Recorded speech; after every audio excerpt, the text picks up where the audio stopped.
क्या एक समय में इंसान को छूना भी पाप था? क्या भगवान की भक्ति जन्म के आधार पर होती थी?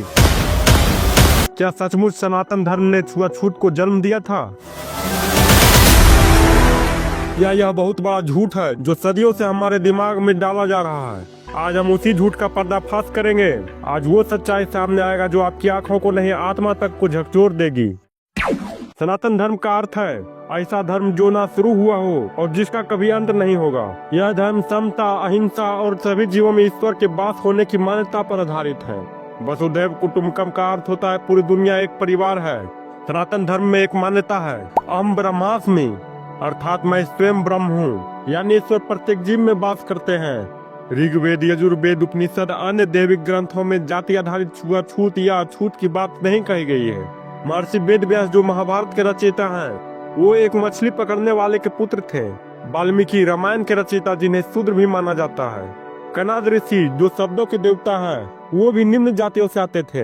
क्या ऐसा संभव है कि छुआछूत सनातन धर्म की आत्मा में हो, जबकि ये महापुरुष आज भी पूजनीय हैं? यह हमें सोचने पर मजबूर करता है कि छुआछूत विचार सनातन धर्म से नहीं किसी और वजह से आया होगा। इतिहास के पन्नों को खोले तो पता चलता है कि छुआछूत की शुरुआत कहीं और से हुई। जब मुगल, तुर्क, अन्य आक्रमणकारी भारत आए, उन्होंने मंदिर तोड़े, महिलाओं का अपहरण किया और जबरन धर्मांतरण की कोशिश की। इन हमलों से हिंदू समाज खुद को बचाने के लिए एक सामाजिक सुरक्षा कवच बनाया। इसमें अनजान लोगों से दूरी बनाने की बात कही गई।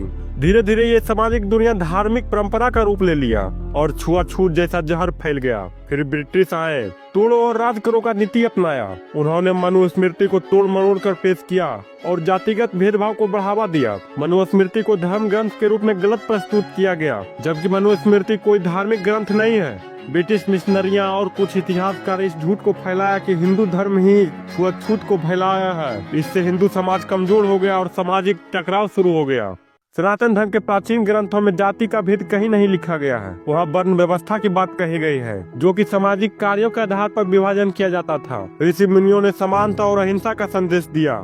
यह समाज को संगठित करने का तरीका था, न कि भेदभाव करने का। महर्षि कनाद ने कहा था, जाति से बड़ा कोई भेद नहीं है, केवल कर्म से ही व्यक्ति महान होता है। वाल्मीकि, वेद व्यास जैसे महापुरुषों ने कर्म से समाज को एक नई दिशा दी थी, पर समय के साथ राजनीति और सामाजिक कारणों ने इन शिक्षाओं का विनाश कर दिया। हालांकि भारत का संविधान समानता का अधिकार देता है। आज सामाजिक व्यवस्था धीरे धीरे बदल रही है। अब अनेक मंदिरों में दलित पुजारी हैं, आदिवासी साधु संत सम्मानित किए जा रहे हैं। बाबा साहेब भीमराव अम्बेडकर ने कहा था, मैं उस धर्म को मानता हूँ जो समानता, स्वतंत्रता और भाईचारे की शिक्षा देता है। सनातन धर्म की आत्मा में ये गुण पहले से है, बस इसे समझना और अपनाना बाकी था।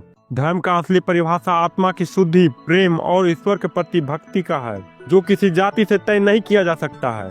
यह लड़ाई केवल सामाजिक भेदभाव के खिलाफ नहीं, यह हमारी आत्मा को मुक्त कराने की लड़ाई है। छुआछूत न हमारे वेदों में था, न ऋषियों की सोच में था। यह एक सामाजिक भ्रम था जो हमें बांटने के लिए बनाया गया था। अब वक्त है कि हम इस भ्रम को तोड़कर सच को अपनाने का प्रयास करें और सनातन धर्म की आत्मा को जाने। अगर आप इस सच्चाई से सहमत है तो इस वीडियो को जरूर शेयर करें, क्योंकि जब यह सच्चाई लोगों को पता चलेगा तो सदियों का अंधकार खुद ब खुद मिट जाएगा।